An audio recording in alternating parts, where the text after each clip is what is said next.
아들은 죄인이 된 기분입니다. 올해 97이 된 기용 씨의 어머니는 중증 치매 환자입니다. 물 줘, 물? 물? 물 주냐고. 몰라요. 내가 누구야? 어? 내가 누구냐고. 어? 난 그런 것도 몰라요. 하루가 다르게 늙어가는 어머니에게 생긴 그 일을 기용 씨는 제대로 눈치채지 못했습니다. 1월달 한 10일 좀 지났었어요.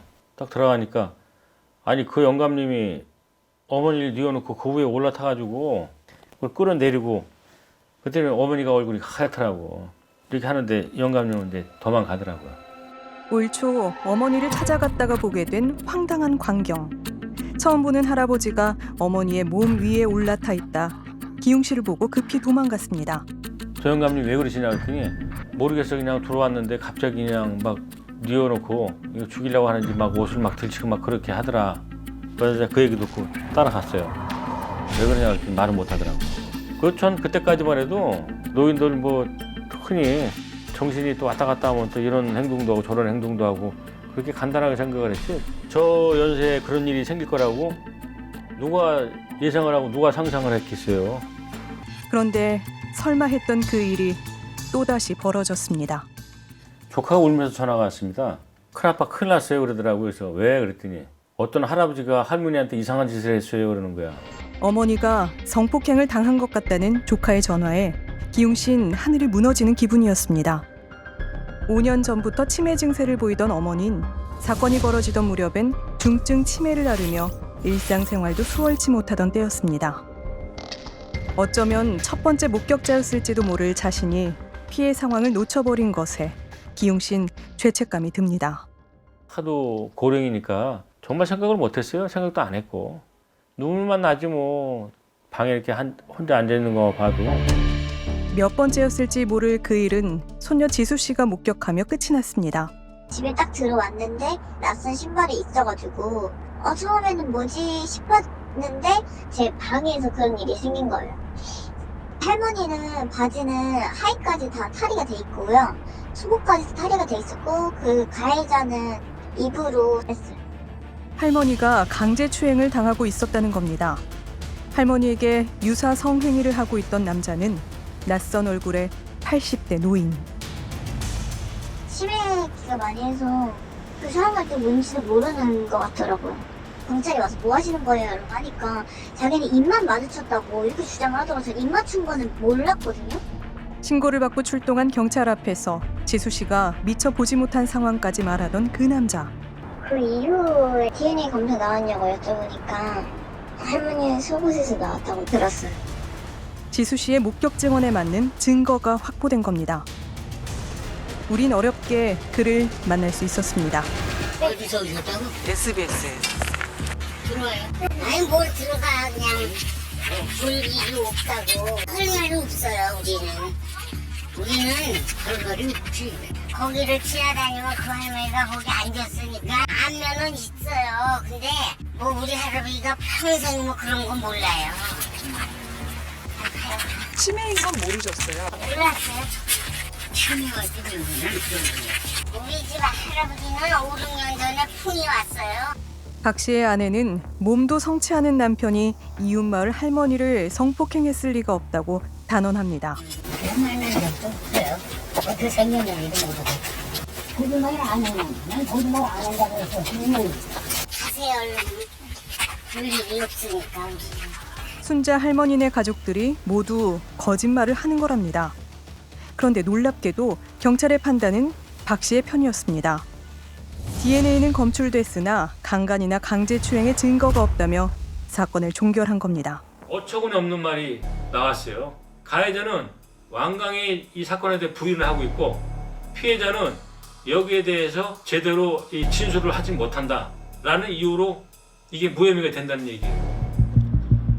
최근 검찰로부터 보완 수사 지시를 받은 경찰은 현재 사건을 다시 들여다보고 있습니다. 강제로 그런 관계가 일어났다라는 해야 이제 이 강간 미수가 됐든 강제추행이 되는 거잖아요. 강제성 부분에 있어서 이제 다툼이 있는 거죠. DNA라든가 이런 거에 대해서는 다툼이 없어요. 사건의 핵심은 강제성 유무에 있는데 박 씨의 DNA가 속옷에서 나온 것만으로 강제성을 입증할 수 없다는 것이 경찰의 1차 판단이었던 겁니다. 최초 사건을 수사한 일선 경찰은 왜 그런 판단을 했을까? 할머니가 치매셨잖아요. 그것 때문에 솔직히 처음에 그게 제일 어려웠어요, 사실. 아무것도 답변을 안 하시니까. 성폭력 관련된 거는 피해자 저희들이 제일 중요하거든요, 사실. 진술이 가장 중요한 증거인 성폭력 사건에서 할머니가 제대로 된 진술을 못해 많이 힘들었답니다. 근데 일단 중요한 거는 제가 이유든 전체적인 내용을 다 듣고 양쪽 다 주장을 다 드려야 되니까 그걸 좀 판단해서 한 거고요. 네. 피해자 조사는 하시긴 하신 거잖아요. 피해자? 그 가족이 또 그렇고 이제 어차피 인수하기 어렵다고 말씀하시고 저희도 확인해보니까 그런 게 보이고 하니까 그 피해자 조사를 받았으면 좋았겠죠. 어려운 상황이었고요. 97. 일상생활도 쉽지 않은 치매 할머니에게 벌어진 그 일을 어떻게 합의된 상황이라고 해석할 수 있을까? 같이 밥 먹어야 돼. 밥 먹고 왔어요. 지금 밥 안 먹어요? 잡수요. 할머니가 동의하지 않은 성행위였다고 또렷하게 진술했다면 사건은 간단했을 겁니다.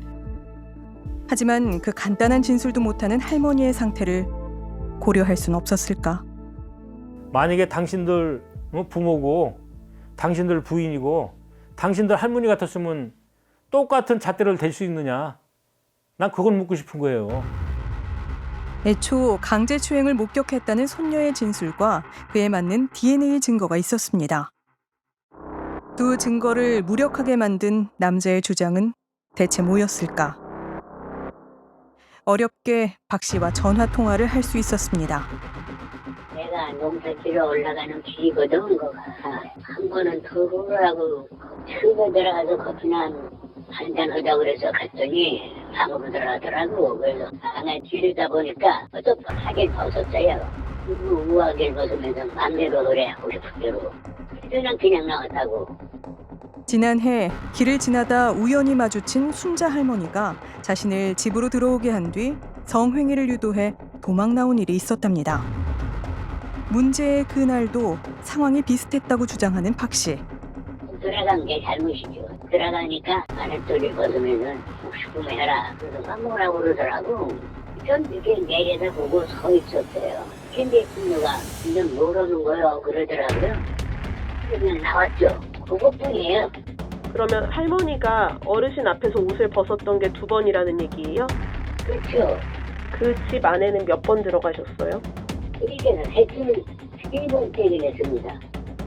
할머니 집에는 총 3번 방문했고 그중 2번은 할머니가 옷을 벗으며 유혹했다. 그때마다 급히 자리를 떴다는 주장입니다. 그런데 그럼 처음에 할머니가 옷을 벗었던 방은 어디예요? 들어간 문 정문 열자 오른쪽. 그 방이랑 이번에 갔던 방이 같은 곳이에요? 같은 방이 아니에요. 남편에 갔던 건 같은. 그의 주장대로라면 아주 순식간에 벌어지고 끝이 난 그 상황을 남자는 꽤나 자세하게 기억하고 있습니다. 할머니 몸에 손 안 대셨어요? 아이, 천만의 말씀이에요, 내가. 몸에 손을 대고 그랬으면 내가 연락을 만난다고 내가. 절대로 그렇다니까요. 노인하고 무슨 뒷맞춤을 해요. 그럼 손녀가 거짓말을 하고 있는 거예요? 그건 모르죠. 어르신 DNA가 발견이 됐잖아요. 할머니 몸에서 무슨 증거가 나와야. 그게 거짓말이에요. 근거가 나왔어도 거짓말이에요. 남자의 진술을 분석한 전문가는 그의 진술 신빙성에 의문을 제기합니다. 이 방에 들어갔을 때, 집에 들어갔을 때 집안의 상태에 대해서 비교적 구체적으로 이야기를 하거든요. 이때 상황에 대해서 이 할아버지가 충분히 기억을 갖고 있다는 거거든요. 그런데 이제 진술, 그때 무슨 일이 있었느냐에 대해서 객관적인 DNA와도 이제 부합되지 않는 주장을 하는 걸 보면 그냥 있는 그대로 솔직하게 진술하지 않는 부분인 거죠. 피해자의 팬티에서 피의자의 타액이 나왔고 이게 손녀딸의 진술과 오히려 부합하잖아요. 이 증거들이. 피의자의 진술하고는 부합하지 않죠. 그러면 이 사람 진술은 믿기가 어렵죠. 가해자가 거짓말했다는 증거가 나오면 그것이 피해자 진술을 보강하는 증거가 된다는 거죠. 지금 이 사건이 딱 거기에 부합하는 거거든요. 확보된 증거와 어긋나는 주장을 하는 피의자의 말을 근거로 무혐의 결론을 낸 경찰의 판단에 큰 아쉬움을 보이는 전문가들. 강제성을 입증할 증거가 없어서 난 불송치했다. 말도 안 되는 소리죠. 이 사건은 강제성 여부를 따질 필요가 없는 사건이죠. 피해자가 치매로 투병 중인 상태였고 연령이 96세고 이미 심신미약 상태에 있다고 볼 수 있기 때문에 준강간 내지는 준강제추행이라고 해서 피해자가 항거불능 상태에 있는 걸 이용해서 간음이나 추행을 했느냐를 봐야 되기 때문에 강제성 여부가 전혀 문제될 게 없는 사건이죠. 어쩌면 단순하리만큼 명쾌한 사건이 황당한 결론을 맞은 건 편견에서 비롯된 거라고도 했습니다. 어떻게 나이 많은 사람이 성폭행을 해? 그리고 누가 할머니를 성폭행을 해? 왜 안 해요? 얼마나 많이 하는데. 이 사건 같은 경우도 가해자가 80대라고는 하지만 피해자는 90대란 말이에요. 그러니까 그 피해자가 그 가해자에게 물리적인 어떤 저항을 할 수 없는 상태의 피해자를 고르는 거죠. 그 사건도 있었잖아요. 인정이 안 되니까. 80대 노인이 가해자이고 70대 여성이 피해자인데 이게 무혐의 나니까 내가 죽어야 인정이 되겠냐 해서 유서 써놓고 자살하셨잖아요. 피해자가 노인이라는 이유로 황당한 결말을 맞은 성범죄 사건이 정말 많답니다. 피해를 입증받는 데에도 자격이 필요한 걸까? 방금 만난 그 사람이 누군지, 방금 일어난 그 일이 어떻게 일어났는지 똑바로 말할 수 있는 것이 아무것도 없습니다. 동의하지 않았다는 말을 못한다고 해서 동의했다는 해석도 하지 말아주시길 바랍니다. 아무것도 주장하지 못하는 나는 치매 환자입니다.